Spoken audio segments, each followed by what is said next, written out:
Oh ya,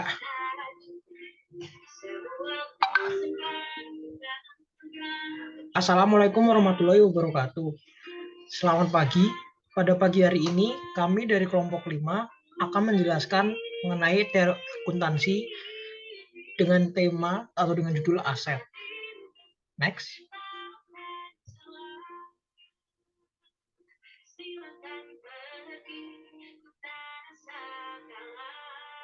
Pada kelompok 5, terdapat 3 anggota, yaitu Daniela Quinta Anastasia dengan nomor NIM 2020 12 11 063, lalu saya, Resnandia Norman Hidayat 2020 12 11 064, lalu Nadia Akvanabila dengan nomor NIM 2020 12 11 065.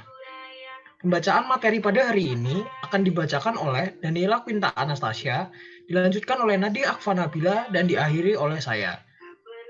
Kepada Daniela Quinta Anastasia, waktu dan tempat saya persilahkan.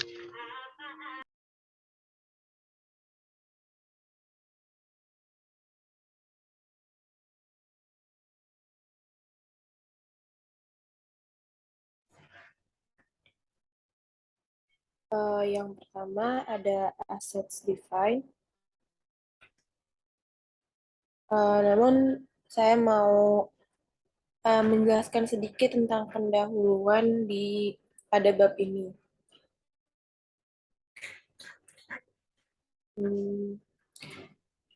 Kebanyakan perusahaan pada masa ini masih sulit dalam mengklasifikasikan barang dalam aset keuangan. Contohnya saja tanah. Saya berpendapat bahwa itu adalah bagian dari aset. Akan tetapi tidak ada yang dapat memastikan bahwa tanah itu akan terkontaminasi radioaktif jika tidak digunakan untuk 1000 tahun yang akan datang.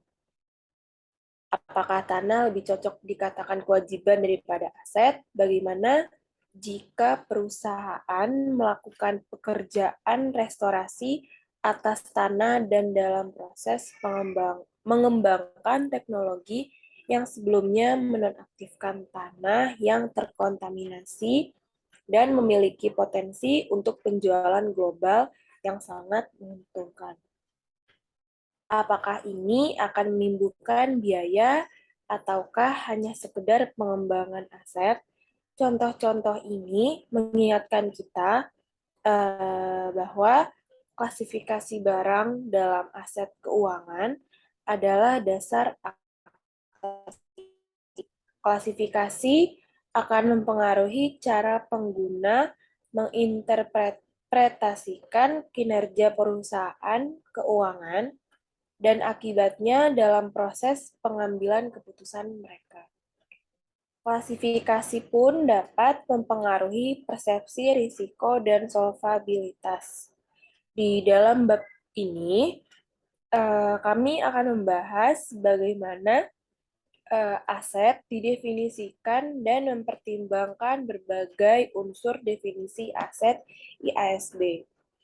Bab ini juga menyelidiki pengakuan dan pengukuran dan mempertimbangkan implikasi dari berbagai pendekatan untuk pengukuran aset. Mengingat pentingnya pengukuran aset, dalam bab ini disimpulkan eksplorasi masalah pengukuran aktiva lancar dari perspektif pembuat standar dan auditor. Pada subbab pertama yaitu ada assets defined.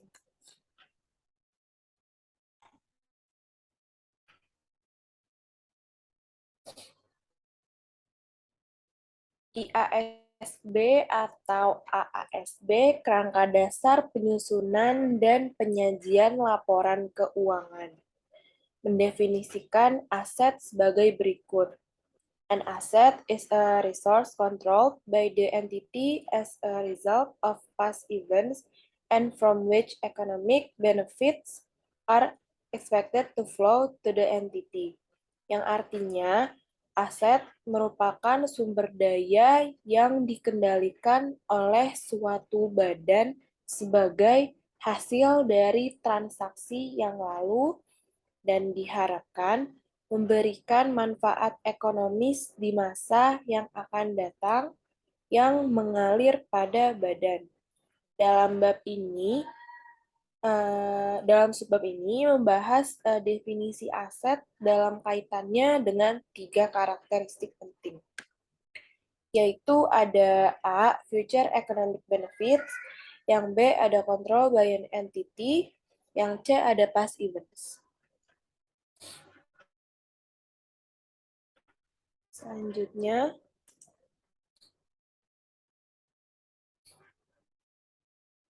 yaitu future economic benefits. Kerangka IASB mendefinisikan titik-titik esensi dari aset sebagai manfaat ekonomi masa depan. Di antaranya sebagai berikut. Yang pertama, yang A itu ada the benefits for a for-profit business entity are associated with the activities that generate profit. Yang artinya, manfaat bagi badan usaha nirlaba bahwa aktivitas yang menghasilkan keuntungan. B.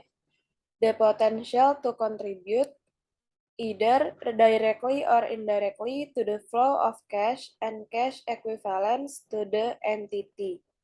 Yang artinya, aset mempunyai potensi dalam memberikan kontribusi baik secara langsung maupun tidak langsung, dalam memberikan arus kas atau yang ekuivalen dengan kas pada badan usaha.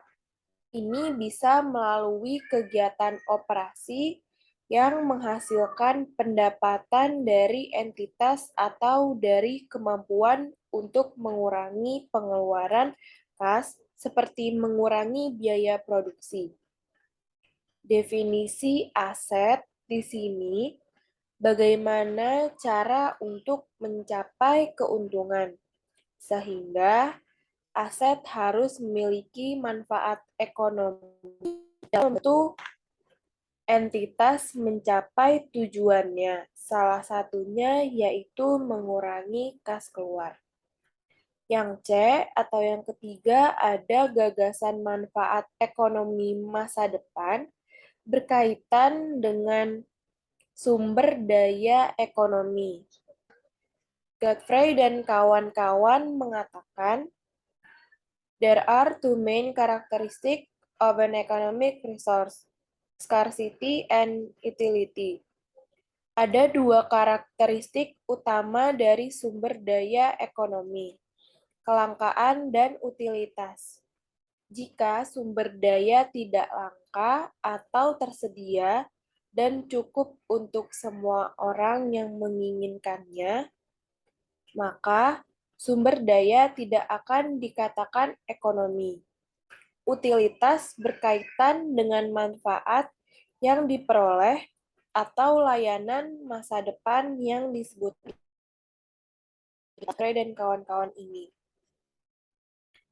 Secara teknis, dalam teori ekonomi, utilitas dari komoditas adalah kemampuannya untuk memuaskan kebutuhan manusia. Namun, kita bisa memasukkan dalam gagasan utilitas semua manfaat ekonomi masa depan atas dasar bahwa manfaat tersebut pada akhirnya berhubungan dengan kepuasan kebutuhan manusia. Dengan demikian, jika ada kekurangan pasokan komoditas tertentu, dan jika komoditas itu memiliki utilitas yang diinginkan atau dituntut oleh orang, maka itu dikatakan memiliki nilai ekonomi. Oleh karena itu, semua sumber daya ekonomi memiliki nilai. Selanjutnya,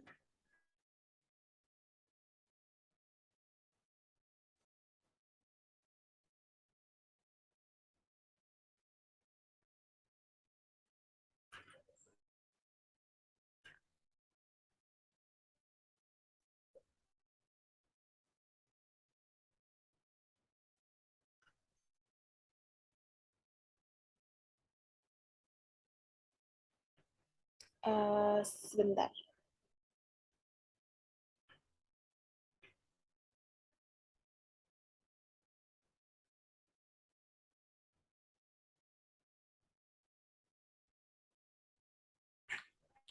Selanjutnya dari future economic benefits itu yang keempat atau D,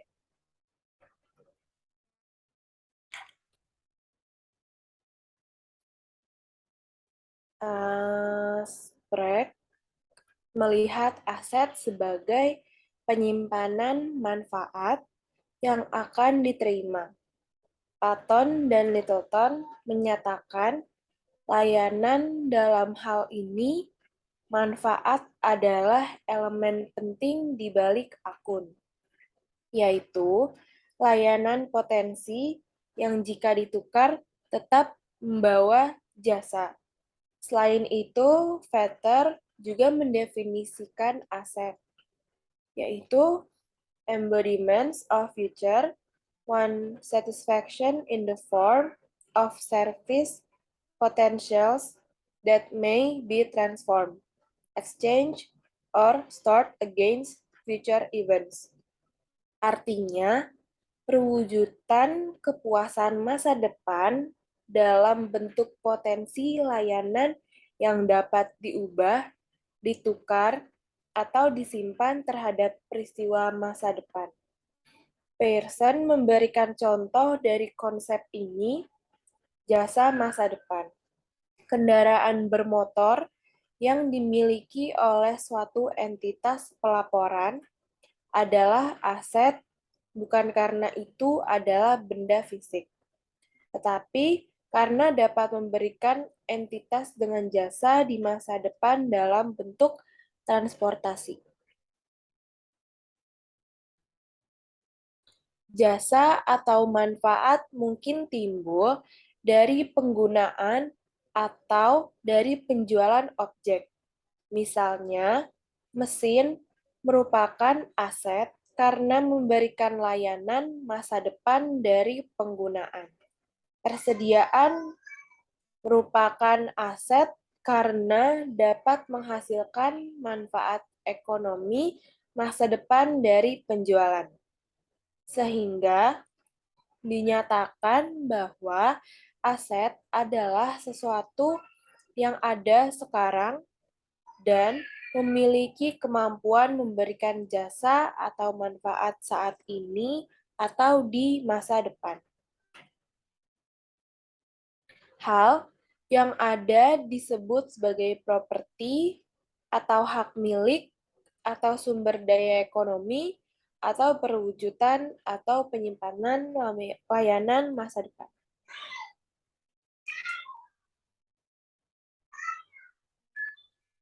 Selanjutnya,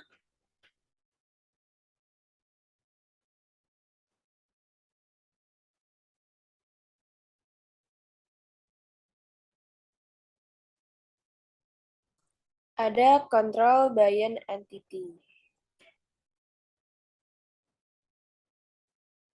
Manfaat ekonomi harus dikendalikan oleh entitas yang bersangkutan untuk memenuhi syarat sebagai aset. Ijiri mengatakan bahwa akuntansi tidak peduli dengan sumber daya ekonomi secara umum, tetapi hanya mereka yang berada di bawah kendali dari entitas yang diberikan. Haruskah aset dimiliki dalam hal entitas memiliki title atas tersebut baru dapat dianggap sebagai aset? Sprague berkomentar, kepemilikan sesuatu hanyalah hak untuk menggunakan atau mengontrol aset tersebut.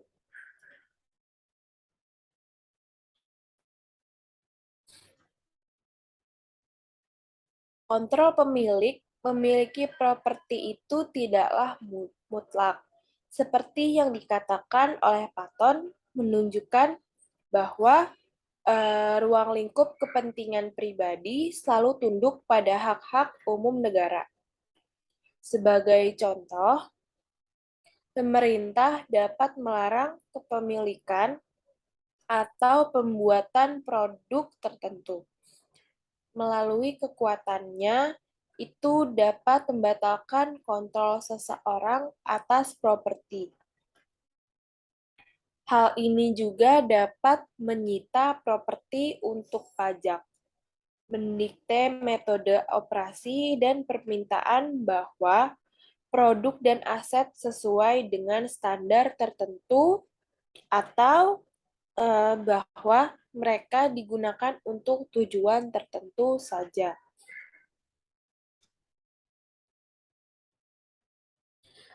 Selain itu, kepemilikan rumah kita tidak diberikan izin untuk menggunakannya untuk tujuan komersial seperti butik atau kafe, kecuali diizinkan oleh peraturan pemerintah daerah. Sehingga dikatakan, the right to exploit these assets and does not have to have proof of ownership of assets.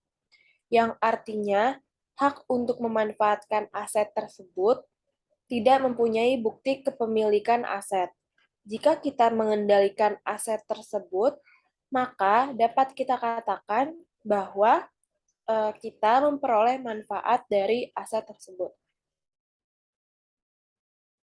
Selanjutnya ada dikatakan juga, ownership is often concurrent with control, but it is not an essential characteristic of an asset. Kepemilikan biasanya sesuai dengan pengendalian, tetapi ini bukan merupakan karakteristik aset yang penting. Sebagai contoh, adanya agen yang mempunyai kewajiban menjual barang milik prinsipal. Barang tersebut bukan aset dari agen, tetapi aset prinsipal. Tapi karena agen yang mengendalikan, maka itu adalah kepemilikan agen. Posisi alternatif juga mungkin. Mana ada manfaat dari kepemilikan tanpa kepemilikan, seperti dalam kasus perjanjian sewa-sewa. Istilah title juga dapat membingungkan masalah ini. Kebanyakan orang berpikir judul sebagai dokumen hukum yang menyampaikan hak kepemilikan. Faktanya adalah bahwa title habis dibagi. Beberapa orang dapat memiliki bagian yang berbeda dari judul sebuah aset tertentu. Misalnya, sebuah perusahaan transportasi membeli truk untuk $300.000, membayar $150.000 sekarang, dan setuju untuk membayar saldo angsuran selama 3 tahun ke depan. Apakah truk adalah aset perusahaan? Terlepas dari kenyataan bahwa perusahaan tidak memiliki dokumen hukum yang disebut title sampai telah sepenuhnya dibayar untuk truk. Ia memiliki hak hukum untuk menggunakan truk. Oleh karena itu, dalam akuntansi, kita katakan truk merupakan aset perusahaan. Secara teknis, Godfrey mengatakan, the real asset is the right to use the asset, not the asset itself. Aset real adalah hak untuk menggunakan truk, bukan truk itu sendiri. Perusahaan memiliki hak untuk mendapatkan pelayanan dari truk dan memiliki pengendalian atas truk.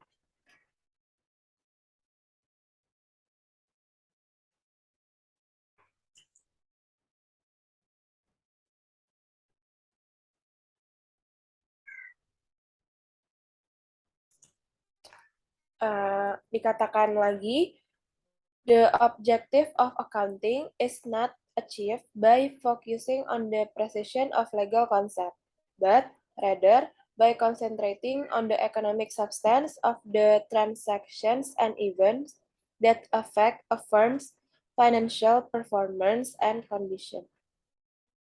Yang berarti, konsep hukum yang digunakan dalam akuntansi sebagai pedoman saja.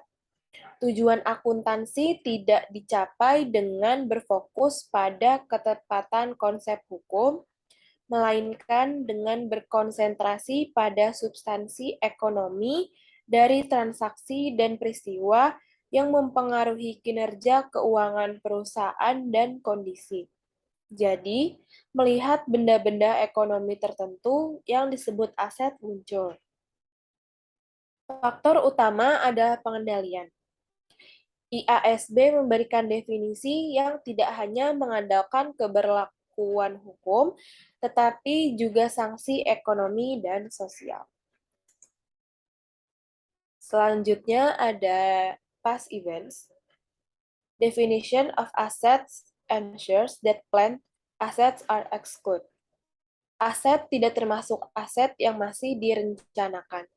Misalnya, mesin sudah diperoleh oleh perusahaan adalah aset, tapi mesin yang akan diperoleh sesuai dengan anggaran bukanlah aset sampai telah aset itu diperoleh, karena kejadian transaksi pembelian belum terjadi. Masih ada ketidakpastian dalam mengartikan kejadian itu seperti apa. Apakah penandatanganan kontrak dalam dikatakan sebagai kejadian? Jika sebuah perusahaan menandatangani kontrak dengan sebuah perusahaan konstruksi untuk memiliki gedung kantor baru didirikan di masa depan untuk harga yang diberikan. Apakah ini memenuhi syarat sebagai kejadian sehingga aset harus dicatat? Dalam pra 2005 kerangka konseptual Australia, Dewan menganggap bahwa kontrak tersebut sebagai sewa. Kontrak pembelian yang tidak dibatalkan dan kontrak berjangka memunculkan aset dan kewajiban yang harus dilaporkan sebagai aset dan kewajiban dalam keuangan laporan.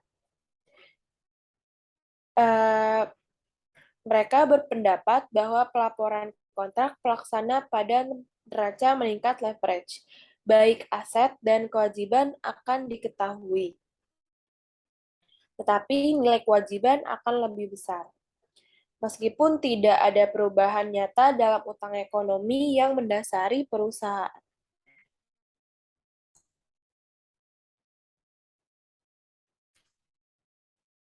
Pada tahun 1970-an, FASB ditugaskan untuk melakukan proyek penelitian tentang kontrak pelaksana.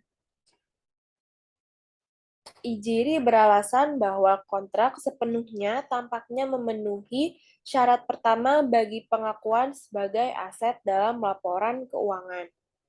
Pada contoh konstruksi di atas, kedua belah pihak memiliki hak untuk kinerja masa depan yang ada saat ini, dan ini bukan hak masa depan yang akan dibuat di masa depan.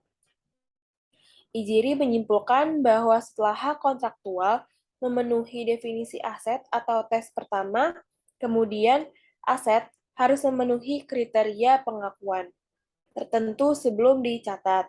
Saat ini beberapa kontrak pelaksana diakui sebagai aset sementara dan yang lain tidak, tergantung pada persyaratan standar akuntansi. Misalnya di bawah IAS 17/AASB 117, sewa pembiayaan menimbulkan aset dan liabilitas, sedangkan sewa operasi tidak. Selanjutnya, exchangeability. Salah satu kriteria aset adalah dapat dipertukarkan. Seperti dikatakan oleh Godfrey, its disposal value is separate from the value of the entity. Bahwa nilai jual terpisah dari nilai entitas jadi elemen tersebut dapat dipisahkan dari badan usaha sehingga dapat diperjualbelikan.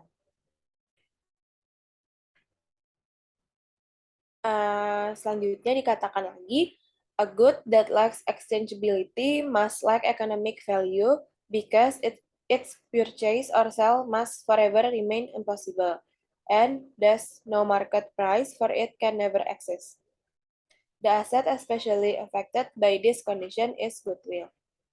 Pada tahun 1939, McNeill mengatakan bahwa barang yang bagus yang tidak memiliki nilai pertukaran harus kekurangan nilai ekonomi karena pembelian atau penjualan harus tetap ada, namun tidak ada harga pasar yang digunakan untuk itu.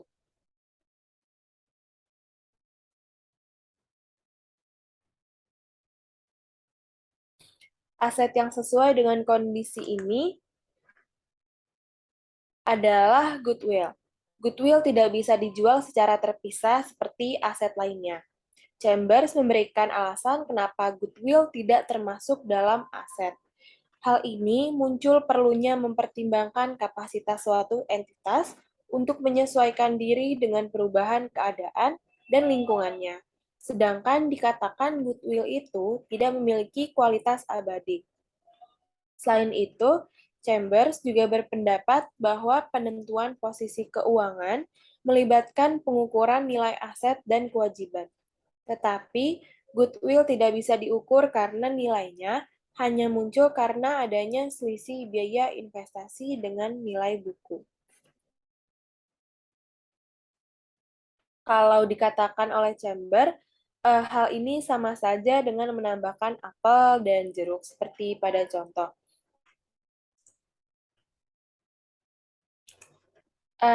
Namun ada argumen yang menentang kalau nilai pertukaran atau nilai jual beli yang diperoleh hanyalah salah satu cara untuk memperoleh manfaat dari aset. Misalnya, persediaan adalah salah satu jenis aset yang manfaat utamanya adalah melalui pertukaran. Tapi manfaat aset seperti pabrik, mesin, dan gedung perkantoran yang diperoleh melalui penggunaan aset tersebut. Manfaat dari aset tersebut tidak terpengaruh oleh apakah mereka dapat ditukarkan. Kritik juga menunjukkan bahwa nilai ekonomi tergantung pada kelangkaan dan utilitas, tidak pada nilai pertukaran. Menurut Munich, pertukaran tidak membuat nilai-nilai ekonomi. Pertukaran hanyalah karakteristik yang menunjukkan keberadaan aset. Sehingga untuk goodwill sendiri memang dikatakan sebagai aset, tapi bukan merupakan upaya untuk menilai bisnis secara keseluruhan, tetapi hanya sebuah upaya untuk mengidentifikasi dan menghargai sumber tertentu yang memiliki manfaat di masa depan untuk perusahaan. Tapi nilai pertukaran tetap dikatakan sebagai salah satu kriteria aset. As beralasan bahwa bahkan jika goodwill dikeluarkan dari perhitungan leverage untuk tujuan perjanjian utang, dan bahkan jika penurunan nilai goodwill saat periode dikecualikan dari ukuran return on equity. Jumlah ekuitas rasio leverage dan dalam beberapa pengembalian rasio dipengaruhi oleh sebelum periode penurunan nilai goodwill. Dan ini dapat mempengaruhi apakah perusahaan melanggar perjanjian utang.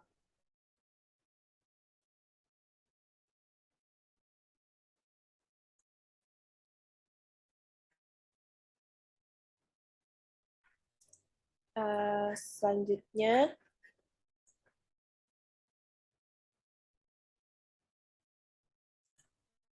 sebentar.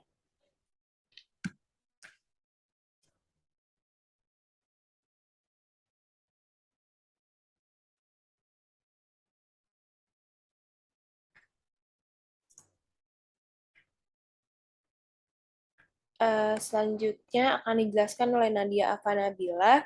Saya serahkan kembali kepada Resnandia.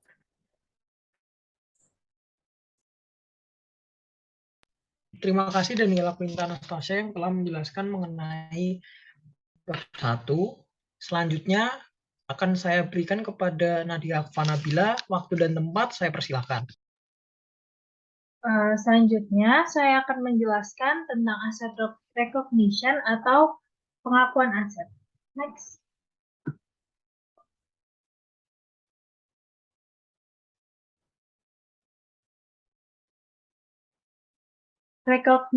Recognizing assets on the balance sheet also involves conditions that can be called recognition rules, yang berarti mengakui aset dalam neraca juga melibatkan kondisi yang bisa disebut aturan pengakuan.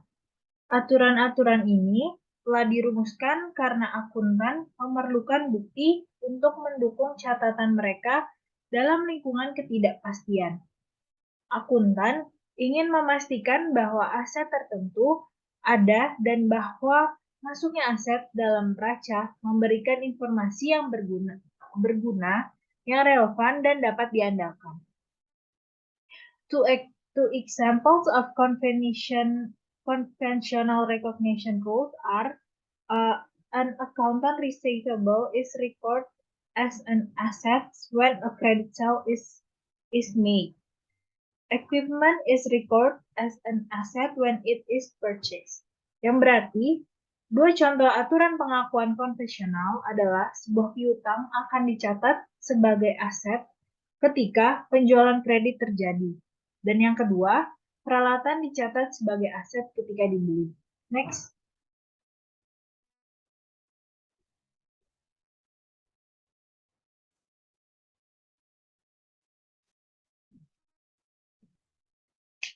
Sebentar. Oke.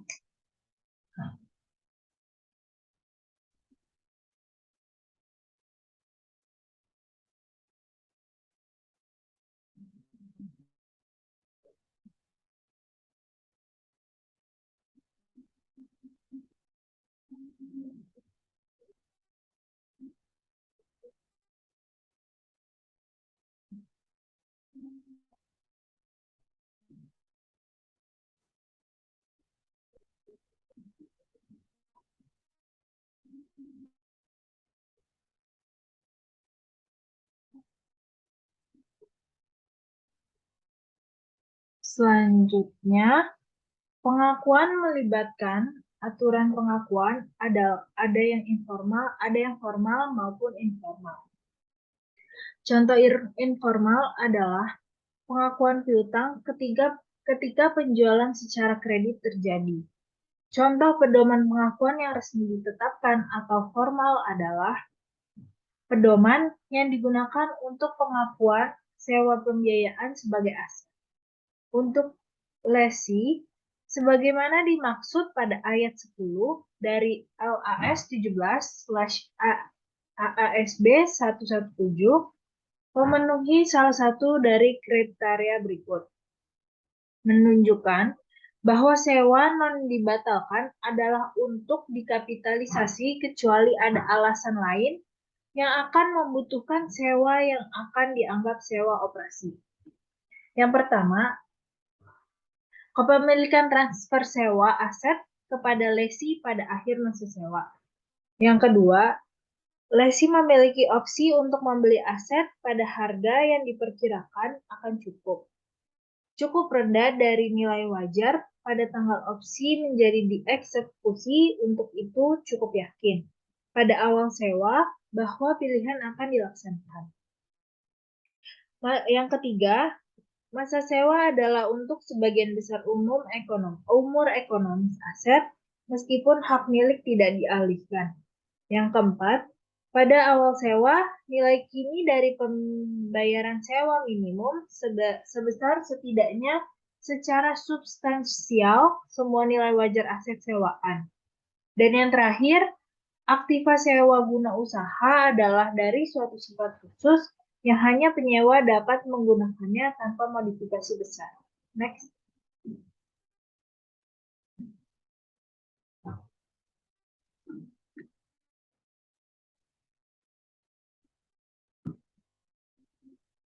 Sebentar.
Sebentar ya.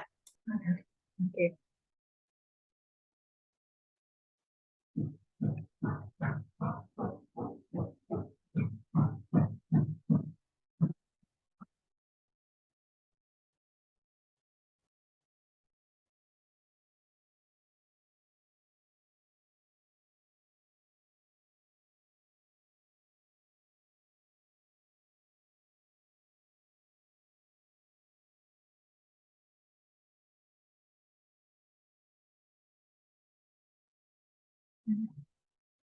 Selanjutnya ada reliance on the law atau ketergantungan pada hukum. Dalam hal ketergantungan pada hukum, apakah kita harus mempunyai hak hukum untuk mendapatkan manfaat masa depan? Pengakuan banyak aset tergantung pada konsep hukum aset. Pencatatan piutang karena penjualan persediaan dan pembelian aktiva tetap menggunakan hak hukum adalah Contohnya, kriteria ini berkaitan dengan kedua relevansi dan keandalan informasi akuntansi. Mengendalikan aset bukanlah kepemilikan hukum yang digunakan untuk menentukan keberadaan aset. Meskipun demikian, lewat title hukum, secara umum menunjukkan adanya pengendalian dan dapat digunakan dalam menentukan kapan mengakui keberadaan aset ini. Next.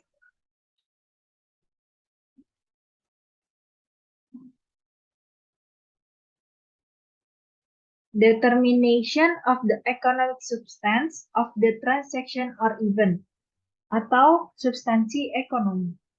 Meskipun hak hukum kepemilikan atau pengendalian dari manfaat dari penggunaan properti yang sering digunakan sebagai kriteria pengakuan. Kriteria pengakuan utama adalah bahwa adanya substansi ekonomi daripada bentuk hukum menurut kerangka konseptual. Adanya hak hukum merupakan indikator, tapi bukan kriteria untuk pengakuan aset. Next.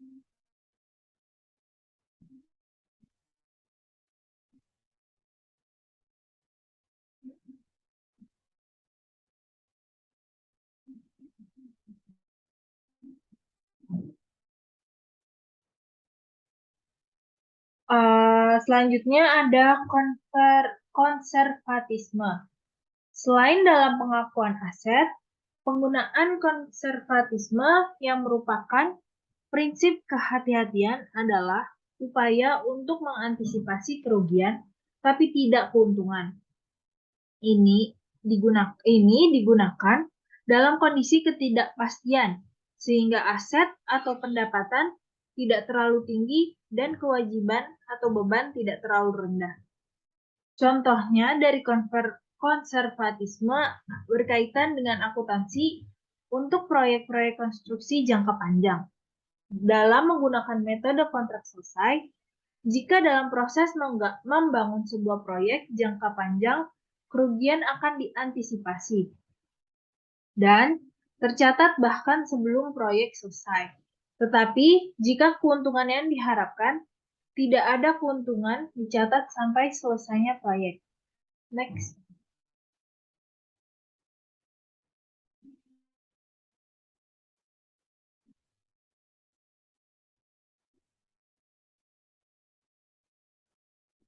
Bentar.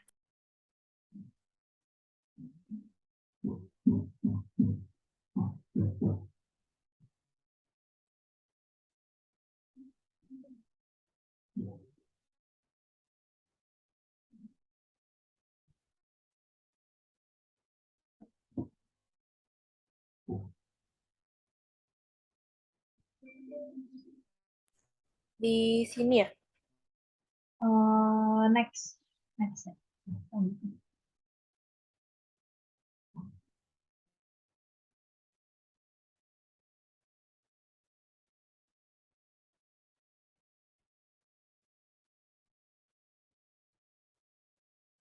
Ini. Bukan. Sebelumnya. Sebelumnya ya? Iya.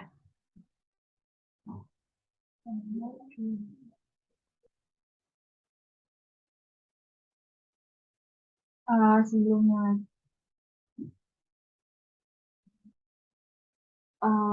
Tunggu. Kayaknya sebelumnya lagi. Oh, enggak. Berarti benar next. Ini. Selanjutnya. 18 ya. Oke. Terima kasih. Standar juga dapat membatasi pengakuan aset. Misalnya, LAS 38 atau AASB 138 aset tak berwujud ayat 48 melarang pengakuan goodwill yang dihasilkan secara internal.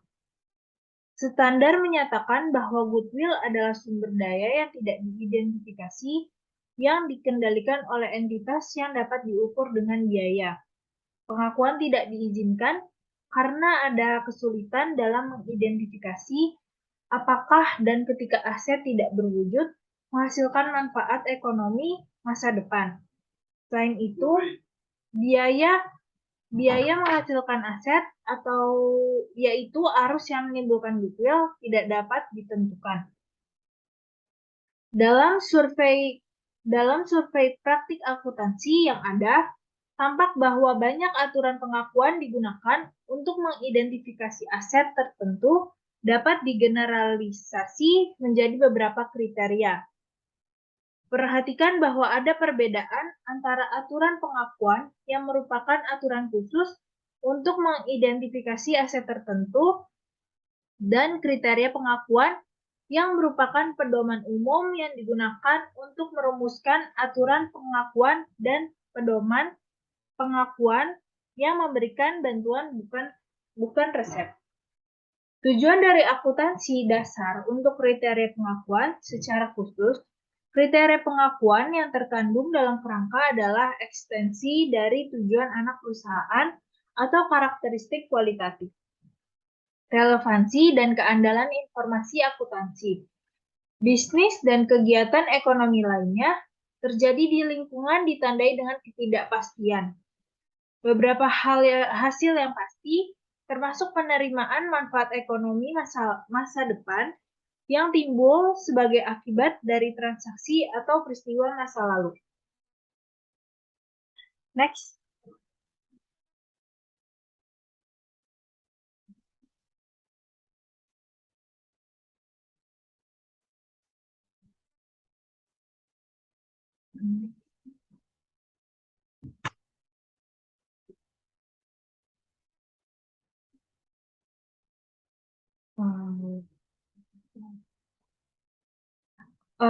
Oleh karena itu, tidak mengherankan bahwa kriteria pengakuan kerangka menggabungkan pertimbangan kemungkinan manfaat ekonomi yang akan datang dan bahwa untuk memenuhi syarat untuk pengakuan dalam rekening, aset harus mampu diukur dengan andal.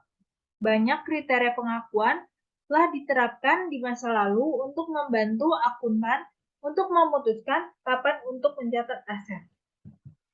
Tidak semua kriteria ini sekarang digunakan dalam kerangka dan beberapa memiliki sedikit atau tidak ada landasan teoritis.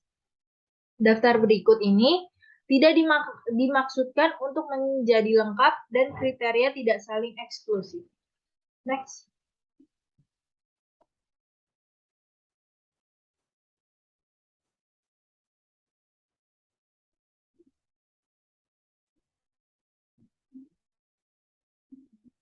Bentar.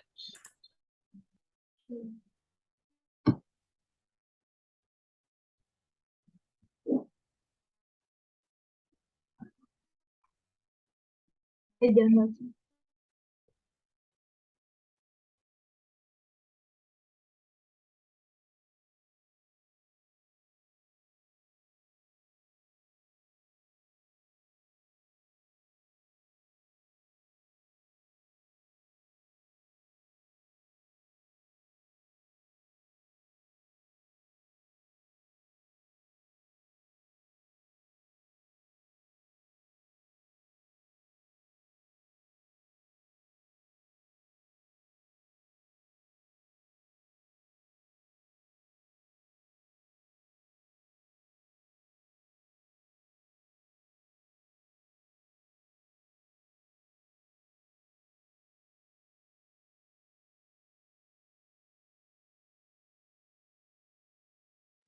Sebentar ya.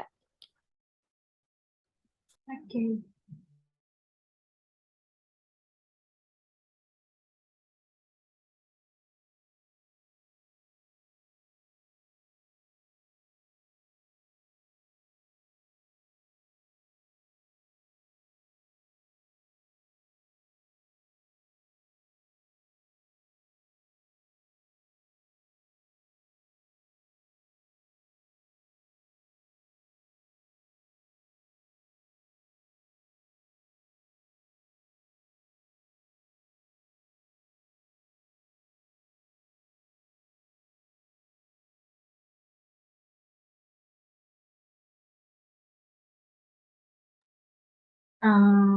Selanjutnya ada asset measurement atau pengukuran aset.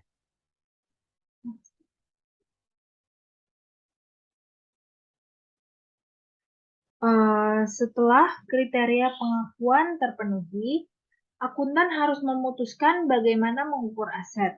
Ada beberapa pendekatan pengukuran yang dijadikan sebagai dasar pengukuran yang harus diadopsi. Penyusun standar telah menyepakati pedoman konseptual untuk pengukuran. Pengukuran pada biaya perolehan berpendapat untuk bersikap objektif dan untuk memberikan informasi yang dapat dipercaya dan dapat diverifikasi. Di sisi lain, pengukuran nilai wajar memberikan informasi yang relevan. Kerangka IASB menguraikan karakteristik kualitatif informasi keuangan, namun yang belum dapat ditentukan adalah pengukuran apa yang harus digunakan dalam mencapai karakteristik kualitatif yang diinginkan. Next.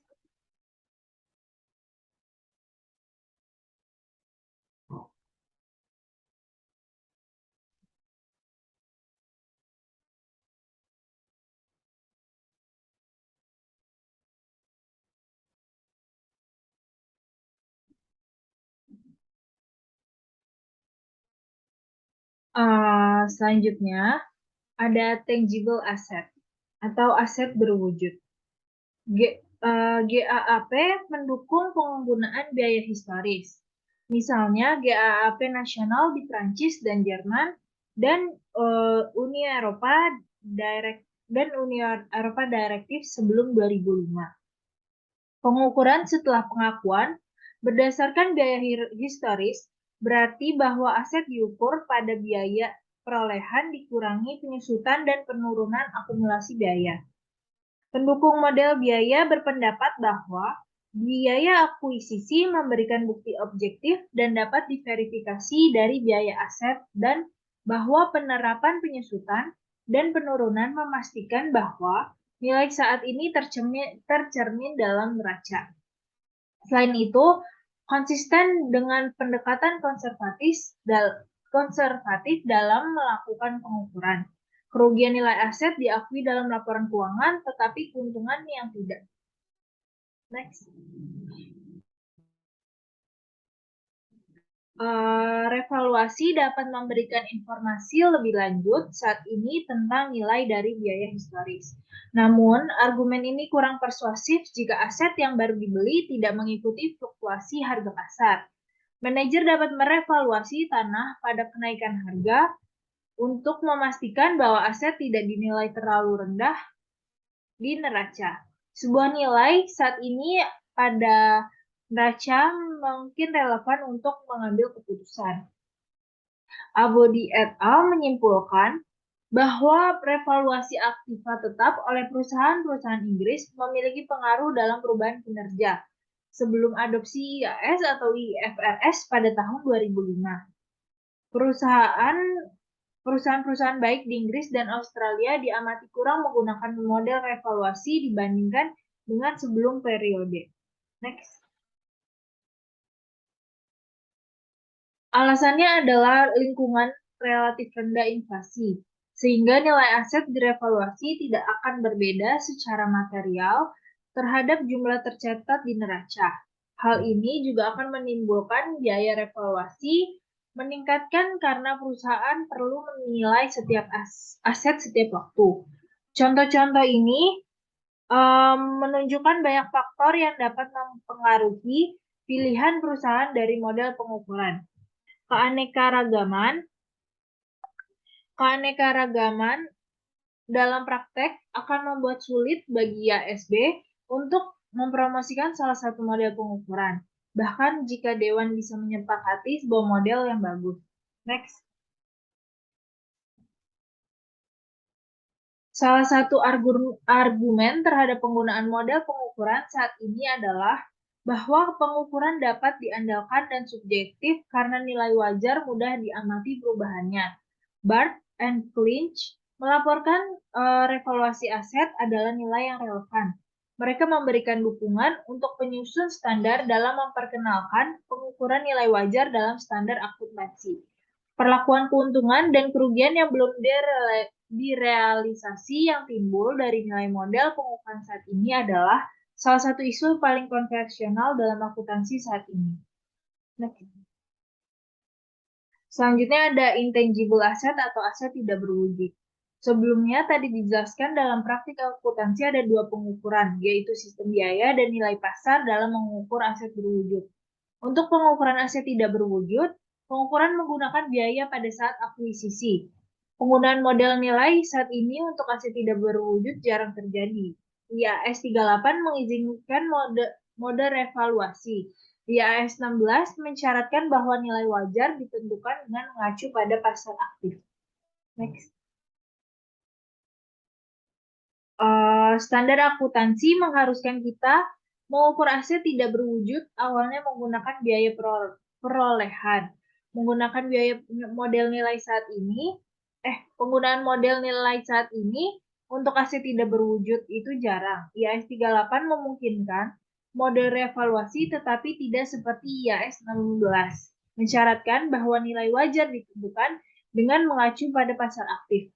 Karena sebagian besar berwujud aset dengan sifatnya tidak memiliki pasar aktif, biaya dikurangi akumulasi amortisasi dan penurunan adalah metode pengukuran luas digunakan. Selain itu, IAS 38 melarang pengakuan aset tidak berwujud yang dihasilkan secara internal. Next. Meskipun pengeluaran dapat menimbulkan manfaat masa depan, itu dihapuskan atas dasar bahwa itu tidak menghasilkan aset yang dapat diidentifikasi secara terpisah. Salah satu cara aset tidak berwujud yang dihasilkan secara internal dapat muncul di neraca adalah melalui kapitalisasi biaya pengembangan. Seperti yang dijelaskan sebelumnya, penilaian aset tidak berwujud adalah kontroversial yang melibatkan seperti halnya estimasi subjektif dari nilai wajar aset. Next.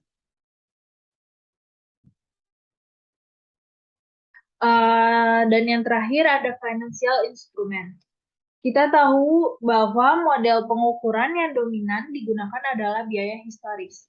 Namun beberapa pendapat bahwa prinsip-prinsip biaya historis itu tidak pantas untuk mengukur beberapa instrumen keuangan. Misalnya pertimbangan derivatif yang tidak memiliki biaya. Seiring waktu nilai mereka dapat berubah, tetapi di bawah biaya historis, biaya perubahan, nilai tidak akan dicatat dalam laporan keuangan. FASB dan IASB telah menyimpulkan bahwa derivatif harus diukur pada nilai wajar daripada biaya historis. Fair value adalah nilai pertukaran aset yang diperoleh dari kedua pihak yang melakukan transaksi tanpa adanya batasan apapun. Setter standar berpendapat bahwa dengan pengukuran aset keuangan pada nilai pasar, penggunaan informasi disediakan dengan informasi yang relevan tentang nilai mereka. Sejak 1980-an, FASB telah diperlakukan pengukuran nilai wajar, baik secara langsung dalam laporan keuangan atau pengungkapan catatan. Dalam standar PSAK nomor 17, 115, 119, 123, 125, 133, 140, 142, 143, dan 144. Next.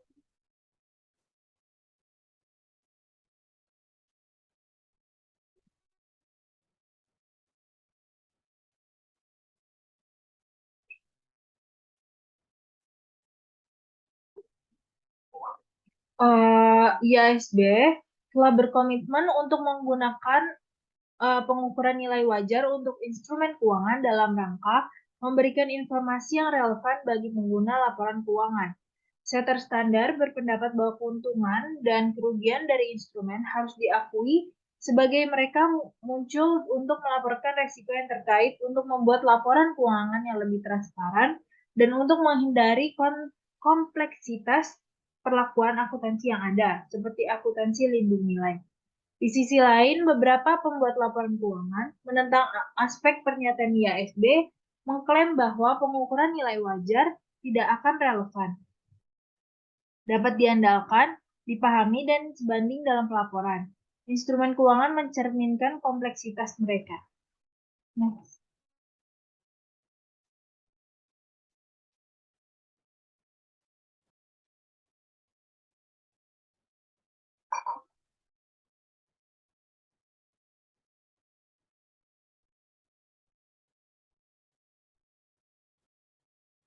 Sebuah model pengukuran tunggal belum disahkan oleh pembuat standar di IAS 39.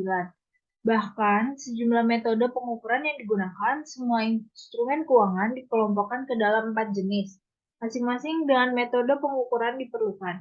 Pada pengakuan awal, semua instrumen keuangan yang diukur pada biaya perolehan yang pada tahap ini setara dengan nilai wajar. Dalam pengakuan selanjutnya, suatu entitas dapat memilih untuk menghargai semua atau instrumen keuangan pada nilai wajar dengan perubahan nilai wajar diakui dalam pendapatan melalui laporan laba rugi. Next.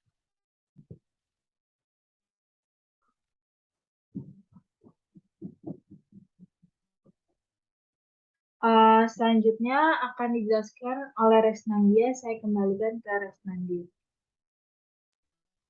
Terima kasih kepada Nadia Nabila yang sudah menjelaskan mengenai part 2 dan 3. Selanjutnya, saya akan menjelaskan mengenai challenge for standard setters.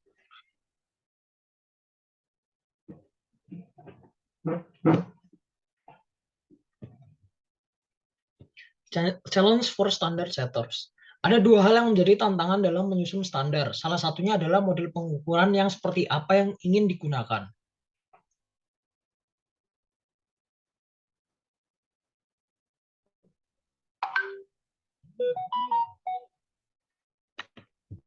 Which measurements model? FASB dan IASB bermaksud untuk salah pengukuran di fase C dari proyek rangka konseptual. Masalah yang harus dipertimbangkan termasuk dasar pengukuran potensial. Harga masuk atau keluar masa lalu, jumlah masa lalu yang dimodifikasi, entry saat ini, harga keluar atau equilibrium, nilai pakai atau harga masuk atau keluar di masa depan.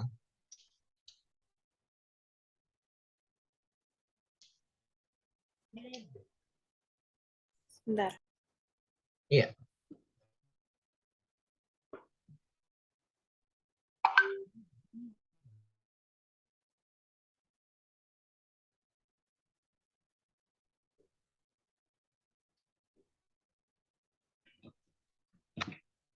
Komentator mengklaim bahwa standar IASB memperkenalkan tentang meluasnya penggunaan pengukuran nilai wajar. IFRS telah memperkenalkan pengukuran nilai wajar untuk derivatif pada setiap tanggal neraca dan beberapa aset keuangan lainnya, dan kewajiban di bawah IAS 39. Serta sebagai persyaratan untuk mengukur pembayaran berbasis saham kepada karyawan sebesar nilai wajar di bawah INS 2.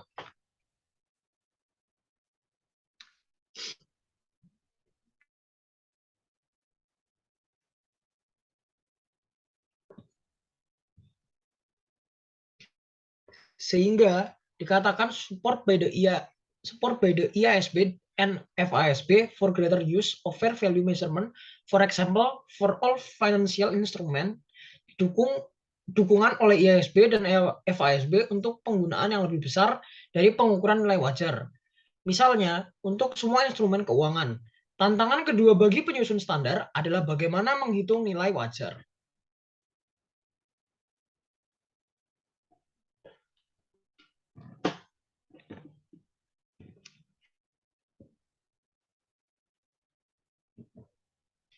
Tadi sudah dijelaskan bahwa IASB memperkenalkan penggunaan pengukuran fair value. Meskipun Cairns tidak mengakuinya, IFRS juga memperkenalkan pengukuran fair value untuk derivatif dan beberapa aset dan liabilitas keuangan. The FASB SFAS 157 Fair Value Measurement Effective 2007 provides example of valuation techniques to be used to estimate fair value.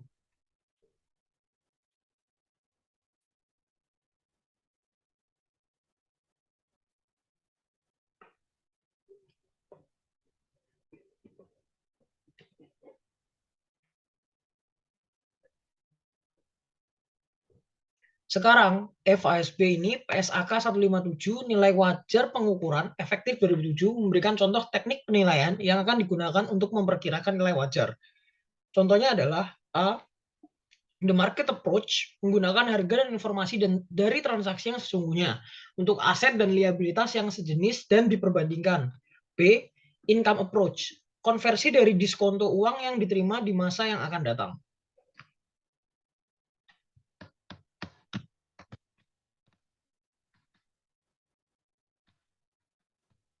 Sebentar. Iya, nggak apa-apa.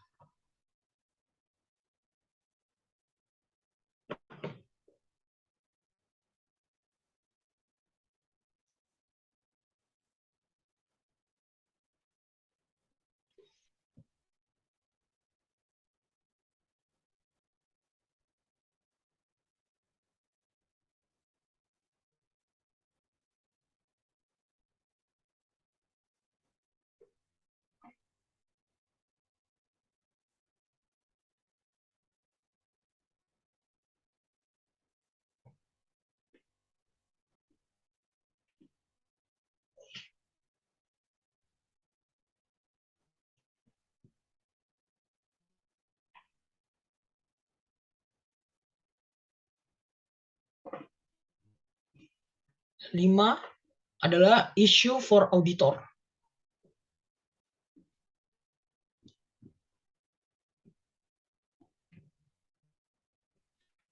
Issue for auditor. Mengaudit nilai wajar menciptakan kesulitan bagi para auditor, karena hal ini menjadi persyaratan dari model evaluasi dan digunakan oleh ahli dalam hal evaluasi. Mengaudit nilai wajar aset diidentifikasi oleh CEO perusahaan audit dunia, yaitu Grant Thornton, sebagai salah satu dari 10 topik terbaik untuk penelitian.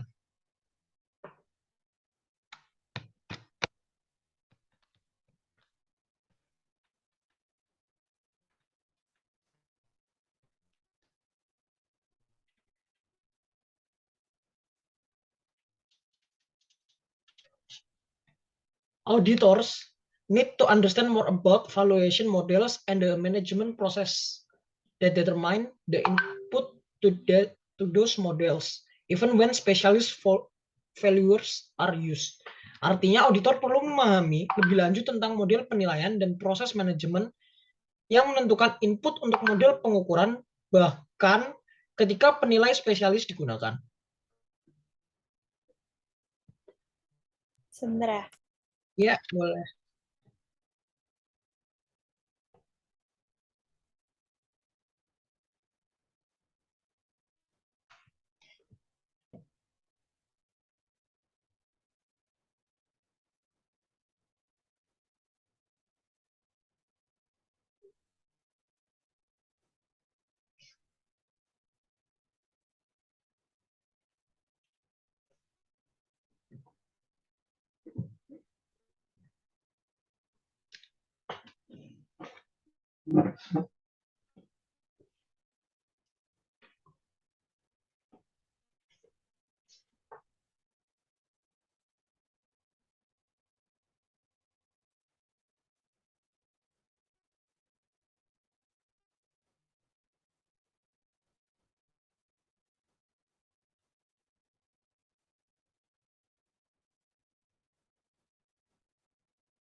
Halaman selanjutnya aja. Ya, yang ini bener yang ini.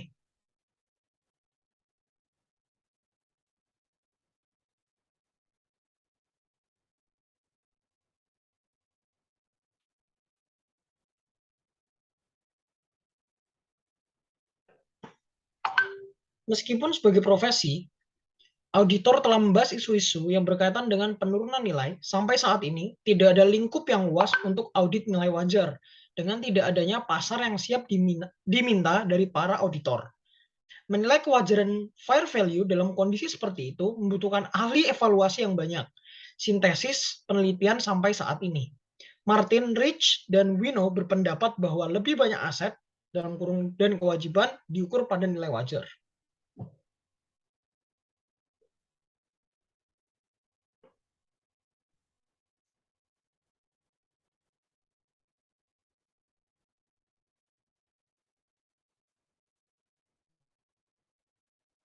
Untuk mengembangkan pendekatan audit yang efektif, Godfrey dan kawan-kawan mengatakan, the auditor needs to understand and control the process of determining the fair value and perform judgment whether the method of measurement used is sufficient for its clients, resulting in a fair value measurement is reasonable. Auditor perlu memahami proses perusahaan klien dan pengendalian yang relevan untuk menentukan nilai wajar dan membuat opini apakah metode pengukuran perusahaan klien dan asumsi yang digunakan sudah tepat dan telah memberikan dasar yang memadai pengukuran fair value.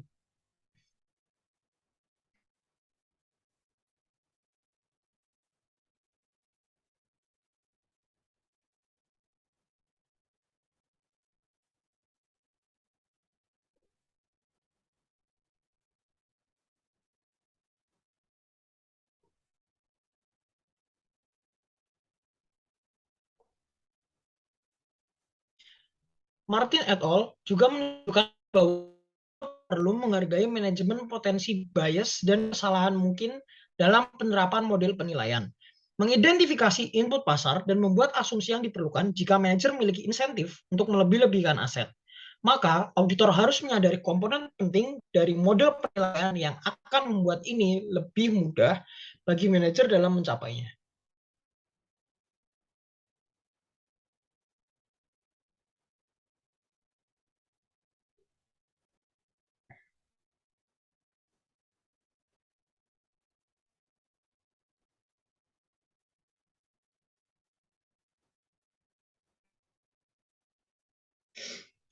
Menggunakan nilai wajar, aset bisa tampil lebih menarik untuk manajemen, mengurangi resiko auditor.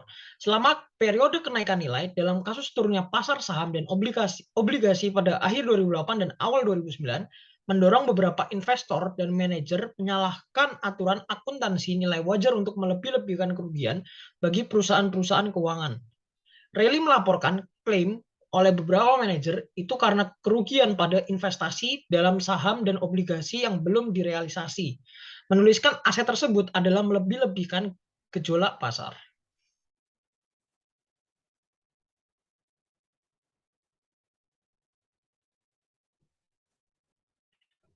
Terima kasih. Sekian presentasi dari kami kelompok 5. Mungkin ada tambahan dari Daniela Quintana Anastasia dan Nadia Akva Nabila. Waktu dan tempat saya persilakan. Dari saya belum ada. Dari saya juga sudah cukup. Baik, terima kasih karena tidak ada tambahan dari kedua teman saya. Saya rasa presentasi hari ini sudah cukup. Semoga dapat membantu memahami mengenai materi teori akuntansi hari ini. Selamat siang, selamat beraktivitas. Terima kasih. Makasih Reza, makasih Sinta. Terima kasih Nadia. Terima kasih.